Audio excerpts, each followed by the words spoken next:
In the never-ending quest to finish my backlog, it's almost a given that eventually I'm going to run into all-time classics one way or another. It's in this inevitability that earlier this year I ran into a game that I absolutely love, Bayonetta.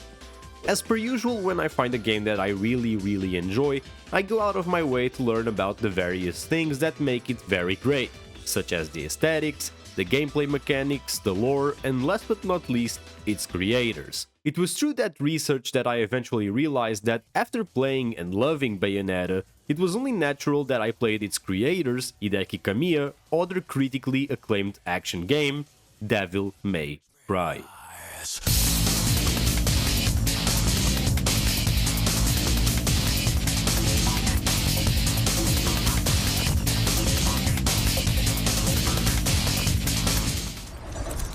Let's rock, baby.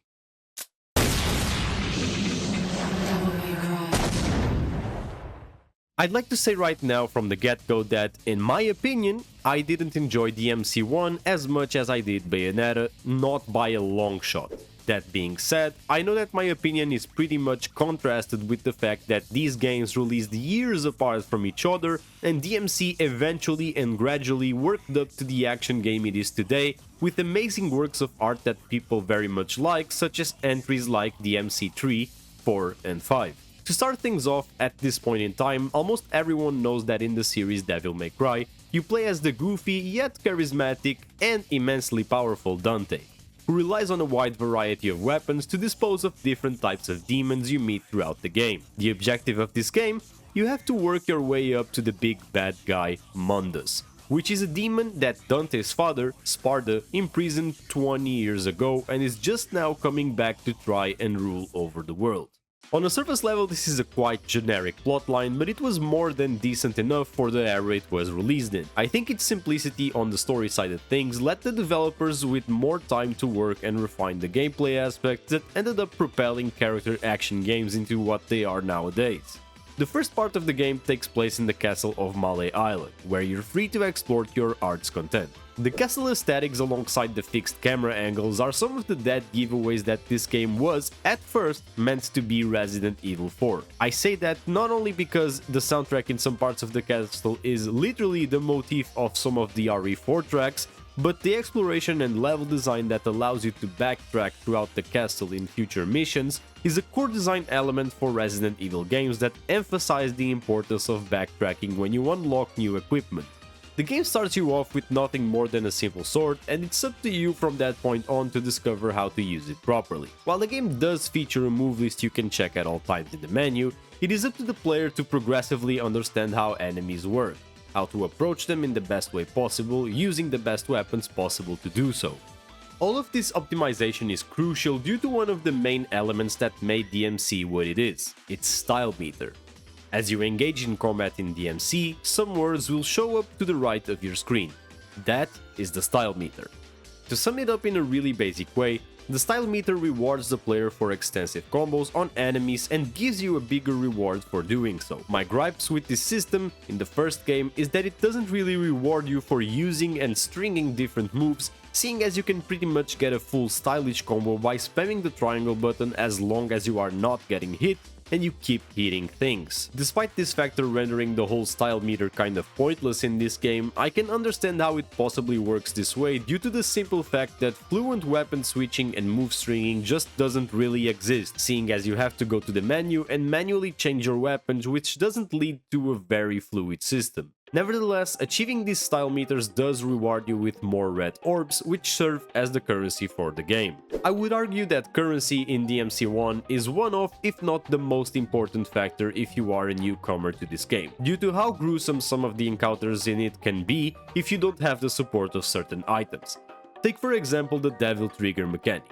As you engage in combat, a meter fills up below your health bar. Once it reaches 3 full symbols, it lets you go into Devil Trigger mode. While in this mode your meter depletes, but during the time it's on, you have improved damage, HP regeneration and special bullets. The small caveat is that the amount of time you have to stay in Devil Trigger mode is directly tied with how many purple orbs you have. which are really expensive and can be acquired through the in-game store you get to access between every mission. Pair that with the fact that almost half of the duration of my playthrough I didn't even know these were a thing, and you can imagine how frustrated I was trying to beat some of these bosses with only 3 runes for the entirety of the game. And speaking of bosses, let's talk about those. DMC1 has a little bit less than a handful of bosses that you fight multiple times. All of these bosses are what I would like to call torture. Funnily enough, the first boss, the spider called Phantom, ended up being the easiest thing out of this entire playthrough, and that's even taking in consideration that I was clearly panicking and struggling, as you can see from the footage. The boss you fight right after that is none other than Nilo Angelo, or actually Virgil, which is arguably the boss with the less BS to deal with in this entire game, which you think would be good, but ends up just actually making it the hardest as well. The cool thing about this boss is once you fight it for the 3rd time, a common occurrence for all the bosses in this game, your sword actually transforms into Sparda's sword, which is kinda cool. Going back to the bosses, after Nilo Angelo, you get introduced to this stupid-ass bird that is so awful to fight with that every footage I end up checking of people fighting him is just people using the grenade launcher. So, since I did that, I suppose I actually did good.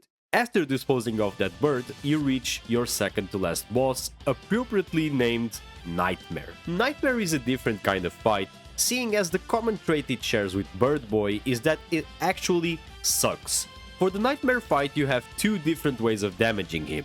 The first and normal way is to hit the pressure plates on the wall, so his weak spots show themselves and you can hit them after certain attack patterns. Despite that being the normal way to fight him, the arenas you get put into with this boss are so bad and small that dodging the aforementioned attack patterns becomes so rage-inducing that I almost threw my controller against the wall. The other way you get to damage the boss is actually getting consumed by it and going into an alternate dimension in which you have to fight another entire boss that will then blow up and deal damage to Nightmare. Overall, I think I'd give this boss a Nightmare out of 5. Last but not least, we reach the final boss of all, Mundus. Now, Mundus starts what would be a common trend for Hideki Kamiya, at least from the games from him I've played, of featuring gimmick sections in places that gimmick sections definitely aren't a good idea. And what's better than an on-rails space shooter while trying to dodge a barrage of missiles and lasers? Literally anything.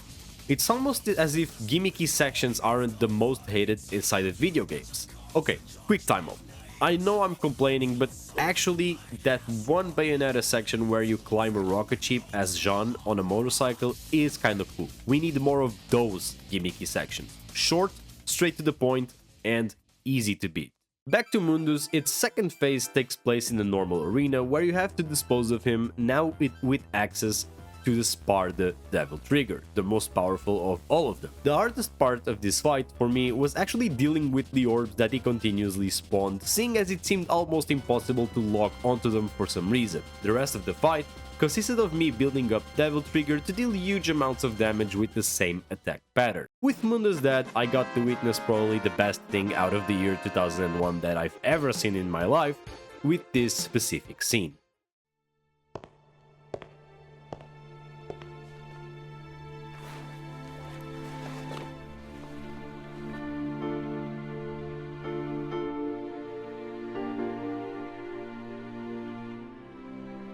My mother risked her life for me, and now you too.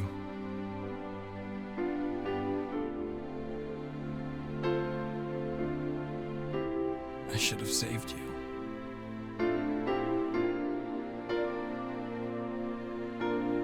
I should have been the one to fill your dark soul with light!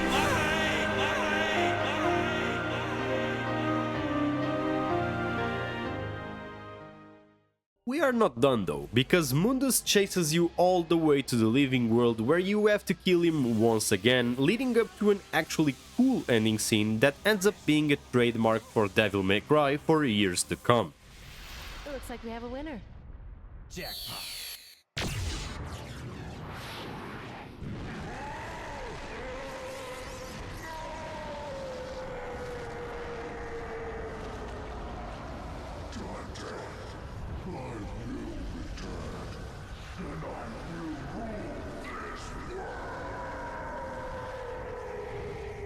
Oh, and of course the game closes off with another gimmicky section. Overall, I am glad as I'm finally getting to this game, not only because it's out of my backlog after a painful 4 years of having bought it, but because I am finally getting around to playing these amazing character action games that I should have done so much earlier. For a 2001 game, I think it holds up extremely well, not only in terms of a gameplay perspective that was at that time innovative, but in the corniness that reminds us of a time long past. I'm glad I'm finally getting around to another one of Capcom's great franchises, and I can't wait to see what awaits for me in the horizon with the Devil May Cry.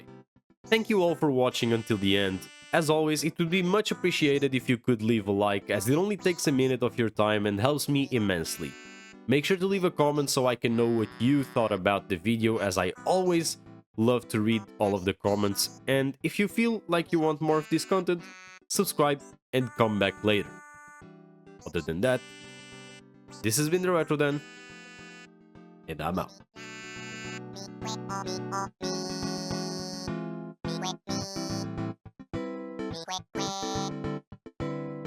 Oh.